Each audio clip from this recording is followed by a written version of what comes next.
আসসালামু আলাইকুম প্রবাসী ভাই বোনেরা, আশা করি আপনারা সবাই ভালো আছেন। আপনারা জানেন আমরা দীর্ঘদিন যাবৎ ফ্যামিলি ভিসা নিয়ে কাজ করতেছি।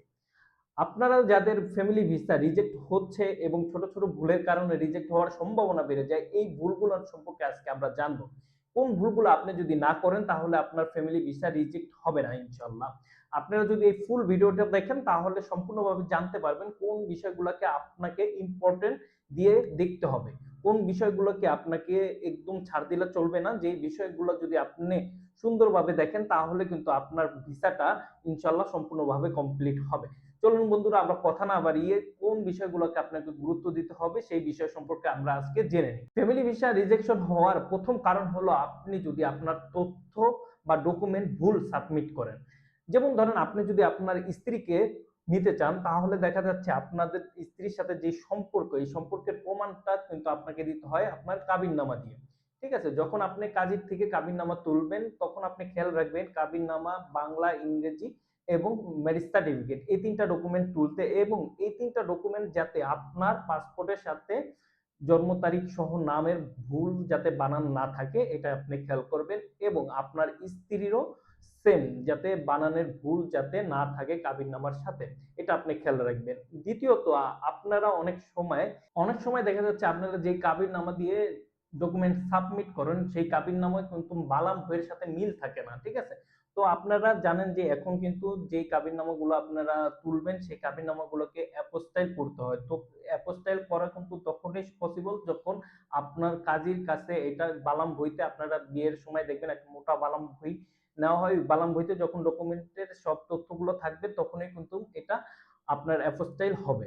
ঠিক আছে? তৃতীয় যে তথ্যটা আপনারা সবসময় খেয়াল রাখবেন যেটা হলো আপনারা যারা বিদেশ থাকেন তাদের ওয়াইফের নেওয়ার ক্ষেত্রে হয় কি, আপনাদের ওয়াইফের পাসপোর্ট যেহেতু আপনারা শেষে নেওয়ার আগ দিয়া তৈরি করেন, তো পাসপোর্টে অবশ্যই আপনি আপনার স্পাউস যেখানে অপশনটা থাকবে সেখানে আপনার পাসপোর্ট অনুযায়ী নামটা কিন্তু আপনি ওখানে দিবেন।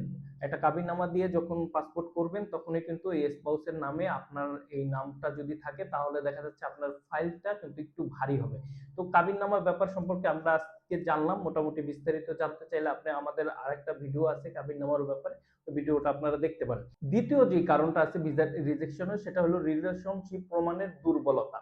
ঠিক আছে? যদি আপনি আপনার স্ত্রীকে নেন একটা রিলেশনশিপ দেখাতে হবে, এবং আপনি যদি আপনার মা বাবাকে নেন রিলেশনশিপ দেখাতে হবে। অনেক দেশে আপনারা চাইলে ভাই বোনকেও নিতে পারেন, সেই ক্ষেত্রেও আপনাকে রিলেশনশিপটা দেখাতে হবে। আর এই রিলেশনশিপটা কিন্তু আপনি আপনার যে ইউনিয়ন আছে, দেশের বাড়ি যে ইউনিয়ন থেকে আপনি চেয়ারম্যানের কাছ থেকে রিলেশনশিপ সার্টিফিকেটটা নিবেন। রিলেশনশিপ সার্টিফিকেটটা নেওয়ার পরে আপনি যেই দেশে আছেন ওই দেশের ভাষায় এটাকে ট্রান্সলেশন করবেন এবং অ্যাপোস্টাইল করে নিবেন, তাহলে কিন্তু আপনার হয়ে যাবে। এখন আবার অনেক সময় দেখা যাচ্ছে কনক্রিট প্রুফ যেটাকে বলা হয় সেটাও কিন্তু আপনার ভিসা অফিসার চেয়ে বসে। যেই রকম ধরেন আপনাদের যে বিয়ে করেছিলেন, বিয়ের সময় দেখা যাচ্ছে অনেকের ভিডিও রেকর্ড থাকে, এটাও চাইতে পারে, বা তার আপনার সাথে যে ছবিগুলো আছে সেই ছবিগুলোও কিন্তু অনেক সময় ভিসা অফিসার চাইতে পারে, যদি তাদের আপনাদের রিলেশনের ব্যাপারে তাদের সন্দেহ হয় সেই ক্ষেত্রে কিন্তু কনক্রিট প্রুফ গুলাও চাইতে পারে। আপনারা যখন ভিসা অফিসে আপনার ওয়াইফ ইন্টারভিউ দিতে যাবে তখন এই ডকুমেন্ট গুলো কিন্তু আপনি সাথে নিয়ে রাখতে পারেন। যদি চায় তাহলে দেখাবেন, না চাইলে দেখানোর প্রয়োজন নেই। তৃতীয় যে কারণে ভিসাটা রিজেকশন হয় তা হলো স্পন্সর। আপনার স্পন্সরশিপের যেই ব্যাংক ডকুমেন্ট গুলো আছে, স্পন্সরশিপের যে ইনকাম আছে, এই ইনকাম কম হওয়ার ক্ষেত্রে। ঠিক আছে? আপনারা দেখা যাচ্ছে আপনারা বিদেশ থাকেন, অনেক সময় দেখা যাচ্ছে ঠিকঠাক আপনার বেতন বেশি হলেও পে কিন্তু আপনার বেশি টাকার যে ট্যাক্সটা আছে সেটা কিন্তু বিয়ার করেন না। আপনারা দেখা যাচ্ছে যে টাকায় কাজ করেন এবং কোম্পানির কাজ ছাড়াও আপনারা বাইরে কাজ করেন কিন্তু ওই টাকাগুলো কিন্তু কাউন্ট হয় না। আপনি দেখছেন যে আপনার ইনকাম ভালো কিন্তু ওই টাকা কিন্তু বাইরে যে ইনকামটা করতেছেন ওইটা কিন্তু আপনাদের কাউন্ট হবে না। সো সেই ক্ষেত্রে আপনারা চেষ্টা করবেন সবসময় একটা ভালো অ্যামাউন্টের স্যালারি যাতে আপনারা ব্যাংক হিসাবে দেখাতে পারেন, এবং ওই ব্যাংক স্টেটমেন্ট যেটা আছে সেটা কিন্তু আপনারা যদি ভালোভাবে দেখাতে পারেন স্যালারি অ্যাকাউন্টে তাহলে কিন্তু ভিসা পাওয়ার সম্ভাবনা বেড়ে যায় এবং রিজেকশন হারটা কমে যায়। চতুর্থ যেই ব্যাপারটা আছে সেটা হলো ব্যাংক স্টেটমেন্ট। ব্যাংক স্টেটমেন্ট হলো আপনার অ্যাকাউন্টে কত টাকা পরিমাণ আছে যেটা দিয়ে আপনি আপনার ফ্যামিলিকে বিদেশ নিয়ে চালাতে পারবেন কিনা সেটার একটা প্রুফ হিসাবে ব্যাংক স্টেটমেন্টটা থাকে। তো আপনারা অনেক সময় দেখা যাচ্ছে আপনার স্ত্রীকে বা আপনার পরিবারকে নিবেন তাই বলে কিছুদিন আগের থেকেই ব্যাংকে প্রচুর পরিমাণে টাকা ঢুকিয়ে রাখেন, বের করেন, আবার টাকা ইনপুট দেন।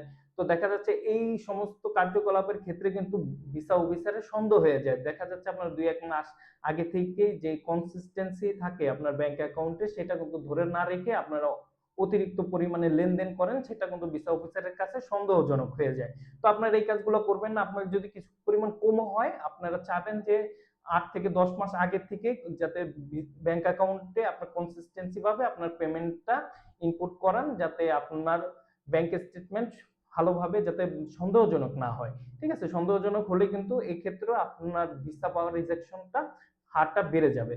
তো আপনারা আশা করি এই ব্যাংক স্টেটমেন্টের ব্যাপারটাও আপনারা বুঝতে পারছেন। যদি না বুঝে থাকেন বা আমাদের বলতে একটু সমস্যা হলেও আপনারা বিস্তারিত জানার জন্য আমাদেরকে কমেন্ট করতে পারেন।